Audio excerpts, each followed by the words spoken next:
All right, welcome back, class. Today we're going to answer the question, how can we actually use matrix multiplication to solve for missing entries in a matrix? So I found this lovely little graphic. It says variables, variables everywhere. So today we're going to have variables, variables everywhere.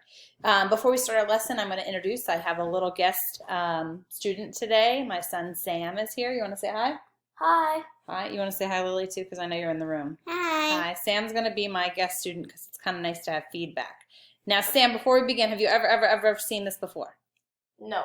No, you have never seen this before. You know what a variable is? Yeah. What's a variable? It's a letter that represents a number. Okay, a value. Very nice. Okay, so use matrix multiplication to solve for the following missing variables. So for number one, how many variables do you see, Sam?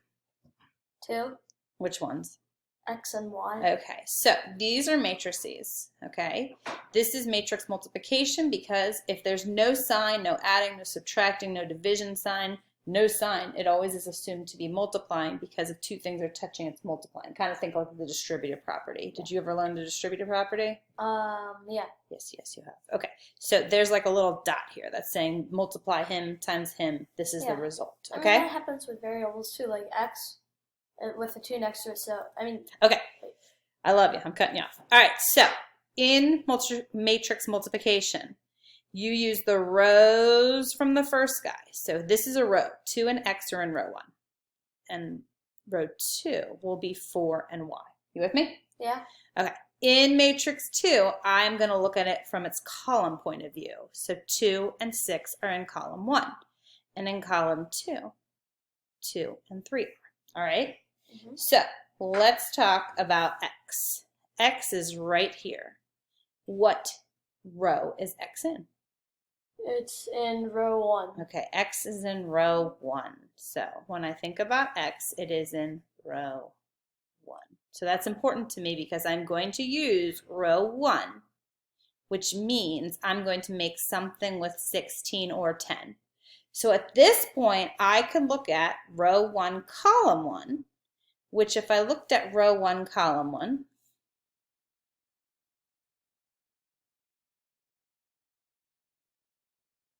what entry is at row 1, column 1? 16. 16.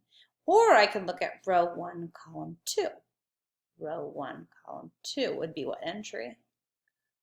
Entry 10. 10. Okay, so I know I have to use row 1 if I'm going to solve for X, but I actually have a choice. Do I want to use column 1 or column 2? So would you help me out and pick column 1 or column 2? It really doesn't matter which one you pick. You pick. Column 1. Okay, so Sam chose column 1, so we're going to use row 1, column 1. All right, to solve for X, that's what we're going to do. So we're going to take 2 from row 1 times, Sam, what's the first entry in column 1? 2. 2 times 2. And then we always add between couples. We're going to take X times, what's the second entry in column 2? 6. And that is going to equal the entry in row 1, column 1. What entry is in row 1, column 1? The entry that is in row 1, column 1 is 16. 16. Fantastic. So now we're going to use algebra to solve this. You've done something like this before. Yeah. What is 2 times 2? I think that it's 4. You are right. And X times 6 is? X times 6 is 6X. 6X. Real good. I was nervous what you were going to say. I didn't know. Yeah, Equals. I was about to say X6, but. Yeah, you always put the number first, the coefficient first. So now what do I do to solve this? First you take away 4 Yep. from both sides. Ooh, look at you, big guy. So I'm going to minus 4 from both sides. These are going to cancel. This guy's going to come down. 6x is going to equal, what's that hard math there? 16 minus 4 is? 12. Fantastic. And what's my final step to solve for this lovely variable? Divide both numbers by 6. Fantastic. And what does x equal? The suspense is killing me. It is x equals 2. Fantastic. You did that lovely. But are we done, Sam? How many variables did you tell me we had at the beginning? 2. So we got to do this again. So we are going to start with y. So where is y located in that first matrix that you can only use rows to describe? Row 2. Row 2. So I can only use 4 and y, which means I can only use row 2 here. I can only use -10 or -1. So do you want to use -10 or -1? -10. -10. Okay, so if you want to use -10, that would be row 2, column 1. So we're going to use column 1 again, which is fine. Doesn't matter. This one we have a choice. In the next example, we're not going to be so lucky. So we're going to take 4 and y, and we're going to multiply those from row 1. 4 and y. We're going to multiply them by the entries in column 1. So 4 is going to get multiplied by 6. Here's 4, here's y, here's column 2. 1, so 2. And then between them, I always add, who is y going to pair up with? 6. Very nice. Must have liked 6 when I made this problem. And what is this going to equal? What's the entry that it equals? It equals -10. Fantastic. Okay, what is 4 times 2? 4 times 2 is 8. And y times 6 is the same as? 6y. That's my man's. And it will equal -10. What do I do now? Now you take away 8 from both. Yeah. That cancels that out. Well, that makes it -2. I mean -18. Which makes me happy because I know my answer is going to be a whole number, which is okay if it's not, but this case it is because we're going to divide by 6 on both sides and get y is equal to? 4. I mean, Try again. 3. -3. Dun, dun, dun. Have you done negatives in math? Yes. Good. Integers. Fantastic. All right, so that wasn't that bad. Let's look at number 2. It says solve for x and y. So the directions are a little bit different, but they're actually the same exact things that we're doing before. So the biggest thing are where the variable is located, because where the variable is located really, really depends on who we pair up. So let's start with x if we can. Sometimes you can't start with x, but we're going to see if we can. What do you mean? Well, 0. If I pair x up with a 0, that's not going to actually work for me because what's 0 times x going to give me? 0. It's going to go away. We don't want it to go away, so we have to be really cautious of that. So do you remember what I told you from the first matrix, what you care about? The columns and rows. Yeah, but the first matrix gets which one of those? The rows. The rows. So x is in row 1. So I have to use -4 or 8 to solve for x because it's in row 1 and those are in row 1 ultimately, okay? Mm-hmm. So if I choose -4, I would do row 1 and column 1, nothing crazy. But if I chose 8, I see here I have a 0. The good thing is that 0 is with the 5, not the x. But the bad thing is, who would x be paired up with? Y. Which is another variable. So it would not be good for us to use column 2 because then I'd have 2 things and I don't know, and that's a lot. So in this case, it's better for us to choose -4. So I want column 1 with row 1. So I need these values here. Okay? Mm-hmm. Who does 5 pair up with? 5 pairs up with 1.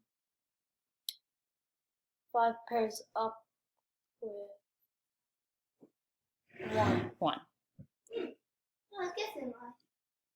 Who does 1 pair up with? 1 pairs up with -1. Fantastic. And finally, x is going to pair up with 4. And row 1, column 1 entry is actually equal to? 4. -4. Right? Yeah. Okay. What is 5 times 1? 5 times 1 is 5. Okay. And 1 times -1? Ooh. Is -1. My kids are yelling at the screen at home. X times 4 is 4x. And this equals -4. I'm not quite sure if you've done this in math class yet, But if you look on the left side, these two numbers don't have a letter, and this guy does. These are called like terms. So before I move like anyone, I'm going to combine them to just be combine 4. like combining Yes, like terms. so you're is one of our okay, things. cool. Okay, so now I had to do an additional step here where I didn't have to do it. So what are you going to have to do here? Minus 4. From both sides. And subtract 4 from both sides. So 4x is going to drop. And negative, if I owe 4 and I owe 4, I actually end up owing 8.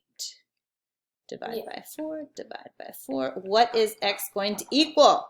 X is going to equal 2. Negative 2. Negative 2.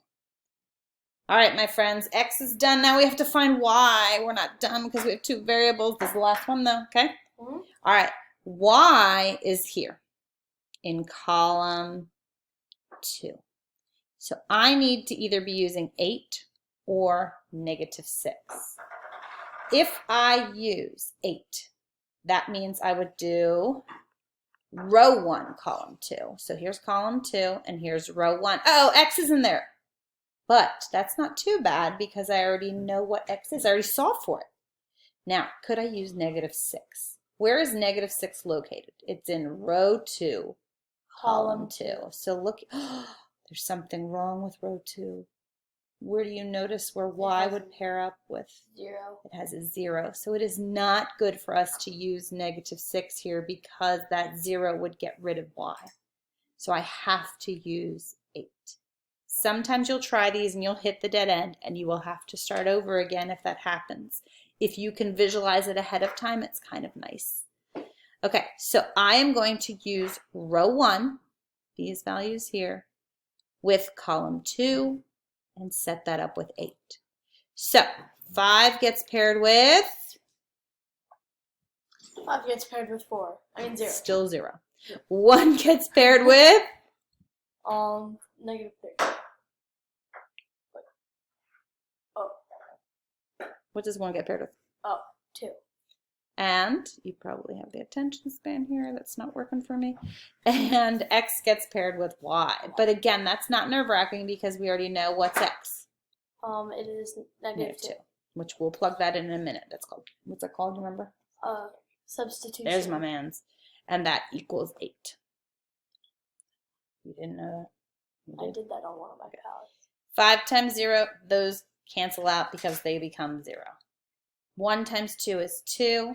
And remember, we know x is negative 2. So this will be plus negative 2y equals 8. We're going to minus 2. Minus 2. Ooh, I have some room over here. These will cancel. Negative 2y. Ooh, my handwriting is getting better and better, huh? And 8 minus 2 is 6. Divide by negative 2. Divide by negative 2. What will y equal? 6 divided by 2 is? 6 divided by 2 is 3, but it's negative 3. That's my man's. That is how we use matrix multiplication to solve for a missing variable. Now, I have 3 more for you to try. So, I'm going to come back to the first 2. And there's the last one for you to try. And that is good practice for solving using matrix multiplication. Sam, thanks for your help. Thank you for letting me be on. Good luck, class. Bye.